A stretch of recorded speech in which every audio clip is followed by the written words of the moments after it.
there, my name is Niandra, and a few weeks ago I asked r/Mercy mains if there were any Masters and above players that would be willing to give me replay codes to review. Generally when people ask me for a review they're low to mid ranks, which makes sense, so I wanted to challenge myself to find more subtle and nitpicky things. In future I'm gonna look at some of the GM games, but for now this is a short high Masters match. As usual, don't be mean in the comments and let's get into it. So, starting the match off, not all of the team is here yet. You know, some players can be a bit slow to pick their characters. Obviously it sucks a little bit because Mercy misses out on some initial ult charge from spam damage down the street, plus everyone then sort of scrambles to position properly, but that's not really on Kindness, who to be fair was there on time.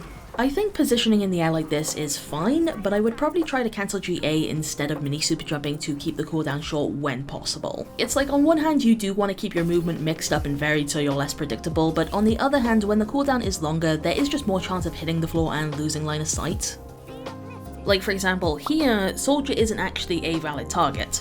Enemies seem to be rotating right, so I would be wary about taking my camera view away from that area simply because no one is in a conventional position. I think Kindness could have attached their beam to Anna without GA here, however I do get wanting to be faster when peeking forward over the edge. Soldier dies and like look at this, we have enemies on both sides, GA is on cooldown, Torb is out of sight, Anna might not even be in range, it is a lot to deal with. Jumping down I don't think is the worst play, but this awkward GA rotation basically dooms Kindness. Maybe they could have positioned to the side, but I think once in this room, things are kind of over. One thing I noticed in a custom game is that if Mercy were to hug the wall outside that room, she's quite hard to see from above unless you're really peering over. Or probably GAing forward and doing a micro slingshot into the room that Torb's in might have been the play.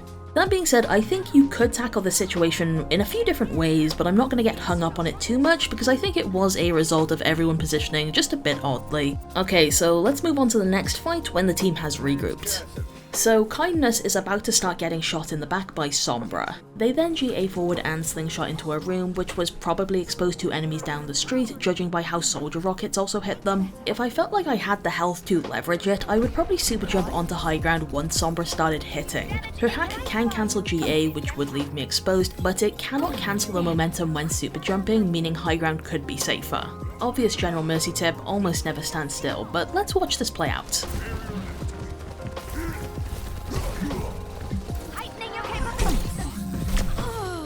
Alright, that was our second death, also by Roadhog, and let's rewind. So learning to trust your other support to cover distance healing is a crucial part to Mercy, but Winston is under a lot of pressure. In fact, you can see that he's hacked, meaning he'll be taking increased damage from this Sombra. So I understand that there's this sense of urgency to help Winston, but really the question should be, is he actually helpable?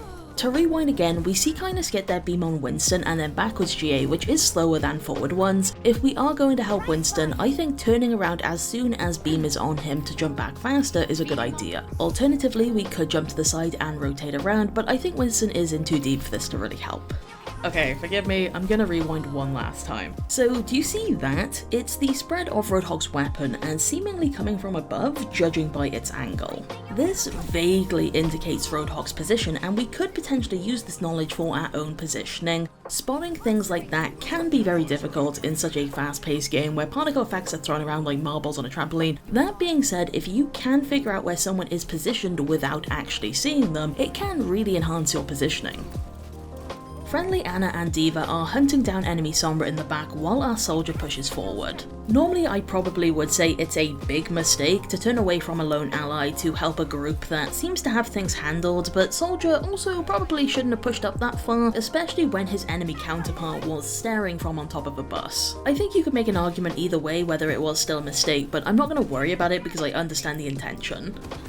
Okay, I'm just going to let this next sequence of events play out because things go bad really fast.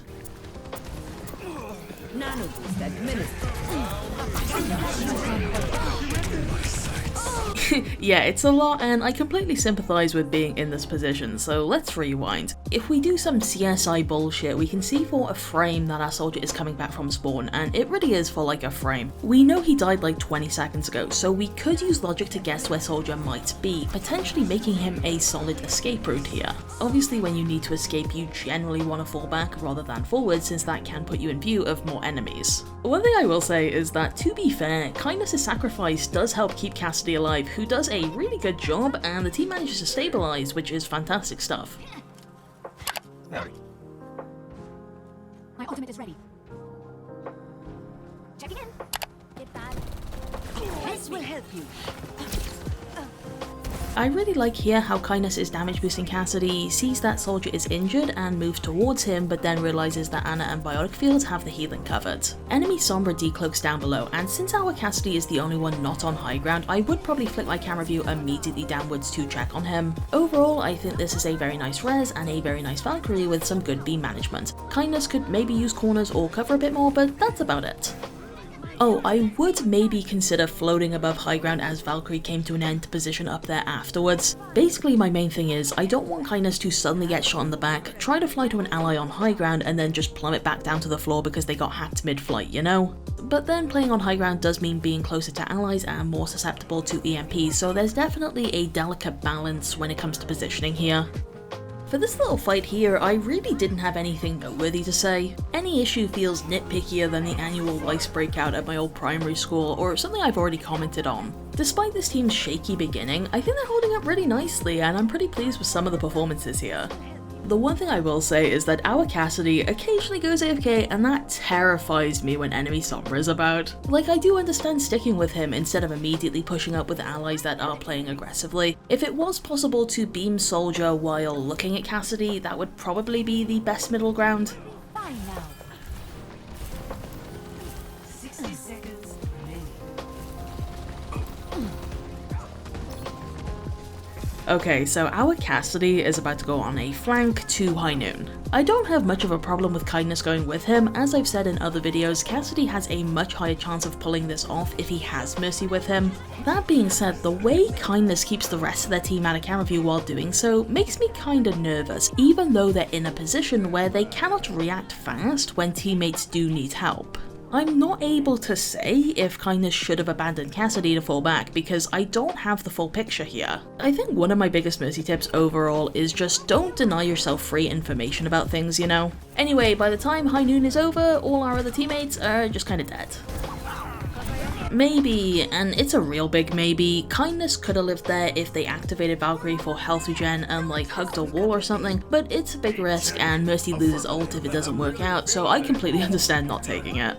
Once again, these two DPS are doing good f***ing work. Kindness getting back quicker by activating Valkyrie as soon as an ally is in view so they can fly to them with a double GA range is absolutely lovely as well. The res was risky but good and our D.Va provided good defense matrix, the damage boost usage here is fantastic, just overall a very nicely won fight and well played honestly. I'm always a big fan of the overtime cleanup with Valkyrie.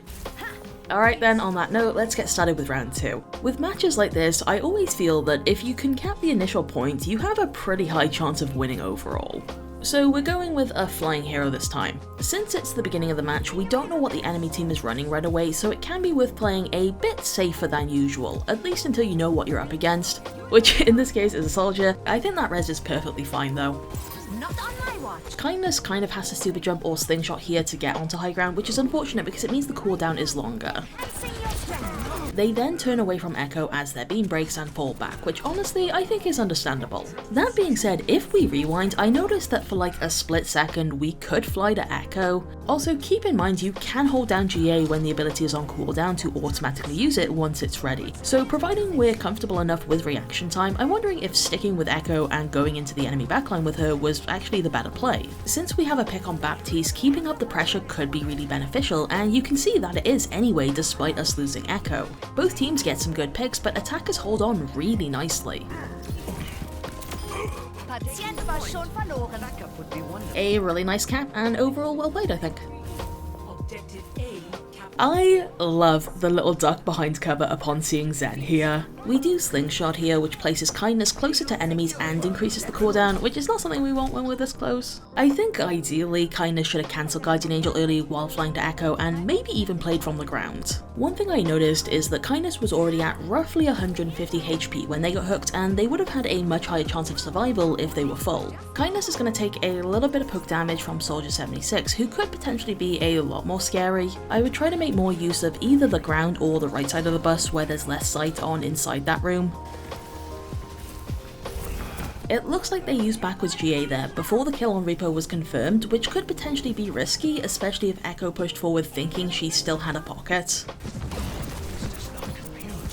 I would also be pretty wary about positioning this close to the objective when defenders are kind of banking on wiping attackers off so the game doesn't end. Even though at this point we have the numbers advantage that it probably doesn't matter, I'd still be a bit cautious, especially when Roadhog has turned up in some pretty random places this match. But yeah, attackers kept the objective and kindness wins, which congratulations. Overall, I'm really pleased with the gameplay I looked over today, and it's really just minor things that should be looked at. Thank you so much for watching and have a nice day.